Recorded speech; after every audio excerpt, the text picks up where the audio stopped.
चौटाला थी वो इनको बारडा में कभी आई ही नहीं, वो ये ऐसा बोलते हैं। धर्मवीर सिंह भी थे 2005 में। धर्मवीर सिंह का भी उनको लाभ नहीं मिला, तभी तो इधर ये कह रहे थे आगे ये अभी 3 बार इधर से महिंद्रा डगाया तो उसने अपना रिश्तेदार उतार दिया, तो हम तो बस ऐसे ही नुकसान भोगते चले जाएंगे। और मुख्य जो वोटर थे वो मतलब जिनको छोटी मोटी जिनका राजनीति का जो लाभ लेना चाहते हैं वो सभी सुनील सांगवान के कांग्रेस में जो टिकट वितरण था वो सही ढंग से नहीं हो पाया। सही ढंग से 12-13 सीटों पर आप देखो ना, बिल्कुल उनमें से एक बार डाकी भी। नमस्कार साथियों, खबर खकाटा के इस डिजिटल प्लेटफॉर्म पर आपका स्वागत है। मैं आपके साथ प्रदीप साहू फिर से एक चुनावी चर्चा को लेकर आपके सामने हाजिर हुआ हूं। आज की इस चुनावी चर्चा में हमारे साथ हैं राजनीतिक विश्लेषक, जो राजनीति के अच्छे ज्ञाता भी हैं, सतवीर काद्यान जी। सतवीर जी, बहुत बहुत स्वागत आपका। नमस्कार भाई जी, आपको भी और आपको चैनल सुनने वाले सभी को नमस्कार। नई सरकार हरियाणा में बन गई है, नया मंत्रिमंडल भी बन गया है। चरखी दादरी विधानसभा और बारडा विधानसभा की हम बात करते हैं, दोनों ही जगह भारतीय जनता पार्टी ने यहाँ पर जीत दर्ज की है। दादरी से सुनील सांगवान हैं तो बारडा विधानसभा क्षेत्र से उमेद पातुआस। नया मंत्रिमंडल के जो गठन हुआ है उससे पहले अटकलें आ रही थी, कहीं ना कहीं सुनील सांगवान को मंत्री बनाया जा सकता है, तो क्या कहेंगे? देखिए भाई जी, ये तो मालूम ही था पहले ही कि भाई यहाँ से सुनील सांगवान विजयी होंगे। ये तो मतलब विशेषज्ञों ने तो पहले ही बोल दिया था। एग्जिट पोल में तो कांग्रेस यहाँ पर दिखाई दे रही थी, बारडा में भी कांग्रेस का दिखा रहे थे। देखिए एग्जिट पोल तो कुछ भी देखा है, लेकिन वो तो उसमें कुछ ऐसा है आके जो टिकटों का जो विभाजन हुआ था वो एक तो अच्छी तरह से नहीं हुआ था। यानी कि कांग्रेस में या भारतीय जनता पार्टी में? कांग्रेस में जो टिकट वितरण था वो सही ढंग से नहीं हो पाया। सही ढंग से 12-13 सीटों पर आप देखो ना, बिल्कुल उनमें से एक बार डाकी भी। तो जो यहाँ का जो एक तो सतपाल सांगवान है, जो 96 का देखो, 2009 में देखो, 2 बार विधायक बने हैं, 2 बार विधायक बने हैं, सहकारिता मंत्री रहे हैं, हुड्डा साहब की सरकार में थे ये, और इन्होंने काम करवाया भी था।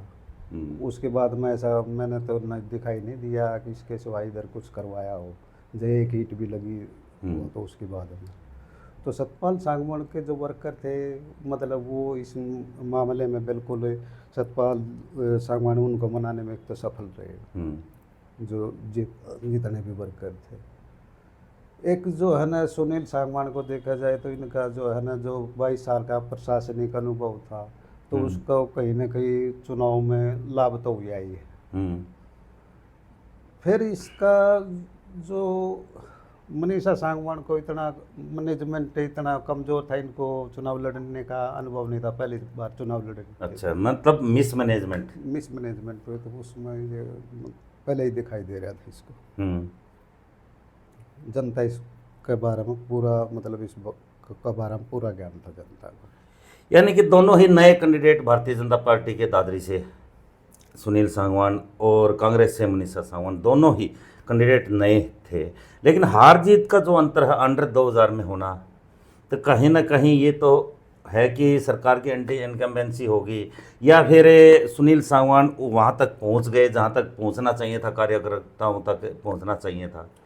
ये मनीषा सांगवान का ये तो जो सामान्य वोटर था, जो इनको गांव ग्रामीण इलाके में लगा लो, वो पहले मतलब उनको तो सिर्फ एक वो बात थी कि भाई ये जो है ना कांग्रेस का राज आएगा, कांग्रेस का राज आएगा, वो बिल्कुल ऐसे बोल रहे थे। एक लहर थी, बता रहे थे कि लहर के चक्कर में मनीषा को इतनी वोट मिली। हाँ, ये डबल जो है ना एंटी इनकम्बेंसी का मतलब वो है ना लाभ मिलेगा उसको, ऐसे ग्रामीण में ऐसे। और ये जो है ना मतलब जो भाजपा की वोट थी वो बिल्कुल मतलब चुप थी, उस साइलेंट वोट थी वो। और इस पर्सनल वोट बैंक भी होगा। देखिए उसमें पर्सनल अगर मैं देखा जाए तो जैसे लोकसभा में थे भाई जी 5000 की इनको लीड मिली थी कांग्रेस को जी, तो इधर दादरी हल्के में 65 गाँव हैं, तो कहीं ना कहीं मतलब गांव, हर गांव में मैं समझता हूँ इनसे हटकर भी मतलब उनकी जो 100 वोट भी लगाए तो 6500 वोट हो जाती है। और 6500 मतलब ये है 5000 ना, आप देखो क्रॉस कर दिया। हाँ क्रॉस कर दिया। मतलब जो पर्सनल जो वोट बैंक थे हर गांव में 100 वोट बैंक के आप मानते हो सतपाल सांगवान जी या सुनील जी के जो थे वो इनके पक्ष में गए हैं। वो प्रमुख जो वोटर थे वो मतलब जिनको छोटी मोटी जिनका राजनीति का जो लाभ लेना चाहते हैं वो सभी सुनील सांगवान के उसमें पक्ष में चले, इसलिए सुनील सांगवान अंडर 2000 से जीत पाए। ऐसे बारडा विधानसभा क्षेत्र में ऐसा क्या कांड रहा है कि सोमवीर गागड़वास हार गए, क्योंकि 60 जो दावेदार थे कांग्रेस के वो इनके साथ थे, सिर्फ एक ही कांग्रेस का बागी रहा, सोमवीर गसोला। देखिए वो पहले ही ये जो बारडा का जो चुनाव है वो अप डाउन हो गया है। ये तो एक बार शुरू में भी जब मतलब नामांकन भरा जब भी चर्चा चल रही थी कि ये तकोड़ा मुकाबला हो सकता है। उमेद पातुवास तो शुरुआत से ही मुकाबला में रहे हैं। उमेद पतुआ से ये इधर का देखिए जो पंचायतें बार बार हुई थी और उन्हें मांग रखी थी अगर हमारे को अपना कैंडिडेट चाहिए, हमारे को बारी नहीं चाहिए, और उसका ये नुकसान भोग चुके बारडा वाले। जैसे नैना चौटाला थी वो इनको बारडा में कभी आई ही नहीं, वो ये ऐसा बोलते हैं। धर्मवीर सिंह भी थे 2005 में, धर्मवीर सिंह का भी उनको लाभ नहीं मिला, तभी तो इधर ये कह रहे थे आगे ये अभी 3 बार इधर से महिंद्रा डगाया तो उसने अपना रिश्तेदार उतार दिया, तो हम तो बस ऐसे ही नुकसान भोगते चले जाएंगे उसमें। तो इसका सोमवीर गसोला जी का ये कहना है मैं असली कांग्रेसी तो मैं हूँ। करीब 27,000 वोट भी लिए हैं, 27,000 वोट ले हैं, और वो तो अगर जब मतलब उसको टिकट मिलती कि सोमवीर गसोला को तो 27,000 ये और सोमवीर सोराण की और उसके मतलब देखो तो उमेद पातुवास को दिक्कत होती बिल्कुल होती, इसमें कोई संदेह नहीं है। लेकिन उमेद पातुवास अपना इलेक्शन शुरू से ही ठीक तरह से संभाले हुए थे, बार बार बोल रहे थे कि जीत निश्चित है। वो बार बार ग्रामीण में मतलब वो बिल्कुल अपनी जो है ना पृष्ठभूमि का ऊपर उन्होंने मतलब कोई कमी नहीं छोड़ी, अपना चुनाव जो है ना बिल्कुल उसने रात दिन एक कर रखा था।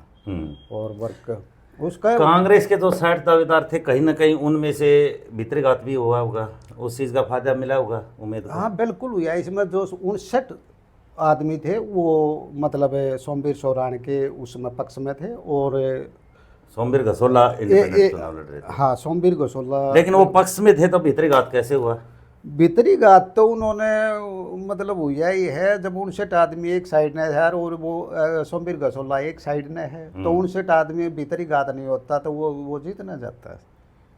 और हुड्डा साहब आए उस दिन बोले भी था कि उन्होंने मंच के ऊपर उधर ही था कि भाई जो है ना 59 आदमी जो है ना इस मंच के ऊपर हैं और सोमवीर गसोला एक साइड में है। कहीं ना कहीं दादरी और बारडा विधानसभा क्षेत्र में जो बीजेपी की जीत का एक कारण है, उसमें एक कारण ये भी हो सकता है कि दीपेंद्र हुड्डा ने ये कही थी कि भाई माइनिंग बंद करवा देंगे, उस चीज़ का कहीं ना कहीं असर तो है। हाँ बिल्कुल है, इसका असर तो इसका जरूर हुआ, इसमें कोई संदेह नहीं है। तो भीतरी घात तो जरूर हुई है दादरी और बारडा विधानसभा क्षेत्र पे। जी हाँ भाई जी बिल्कुल, नहीं तो दोनों जगह शायद कांग्रेस भी जीत सकती थी। कांग्रेस जीत सकती थी, और दादरी तो मतलब इनका तो पहले ही जो कांग्रेस का था वो लगा रहे थे, पहले ही जो मीडिया वाले थे वो पहले ही है कि ये तो दादरी बारडा की तो ये कांग्रेस की है। और वो लेकिन खबर खटाल लगातार इस बात पर अड़ा हुआ था कि दादरी अंडर 2000 में हार जीत है और बारडा विधानसभा क्षेत्र में 4 से 5,000 की जीत है। ये बिल्कुल ये दादरी का जो मीडिया था उसने तो स्पष्ट पहले ही कर दिया था। खबर खगाटा ने हमने ही इसी मंच पर ये दावा भी किया था पहले भी, एक बार नहीं 20 बार तो मैंने सुना था आगे यहाँ से सुनील सांगवान विजयी होंगे और बारडा विधानसभा से उमेद पातुवास विनर होंगे, क्योंकि तकोना मुकाबला चलेगा। अगर 20,000 से अगर मतलब सोमवीर गसोला 20,000 क्रॉस कर जाएगा उतना ही जीत का अंतर बढ़ेगा, उतना ही अंतर सेम वही की वही खबर खगाटा के जो पहले भी चर्चा हुई थी उस पर मोहर लगी है। और दादरी और बारडा विधानसभा क्षेत्र से दोनों क्षेत्रों से भाजपा यहाँ से विजयी हुई है। इतना तो जरूर है सतवीर जी कि लोगों की महत्वाकांक्षा थी, आस थी कि दादरी से जो विधायक बने हैं सुनील सांगवान उनको मंत्रिमंडल में लिया जा सकता है। ये तो समय है अभी, तो उसमें आगे चल कर क्या उतार लिया जाए उसमें, इसमें ये ऐसा तो थोड़ा है उनको भी पूरा इस बात का मतलब जानकारी है वो सुनील सांगवान लेना चाहिए था, और उसमें मैं समझता हूँ आगे चल कर उसको ऐसा ले लेंगे मंत्री। कहीं ना कहीं चौधरी बंसीलाल जी परिवार के नाम से ही, क्योंकि पुराना भिवानी जो क्षेत्र हम मानते हैं दादरी भिवानी, श्रुति चौधरी को कैबिनेट का मंत्री बनाया गया है, तो ये भी प्रयास किया गया है कि पुराना भिवानी क्षेत्र जो बंसीलाल का गढ़ जो क्षेत्र था उसमें श्रुति को मंत्री बना दिया है, तो उसके चलते शायद सुनील सांगवान इस दौड़ से पिछड़ गए।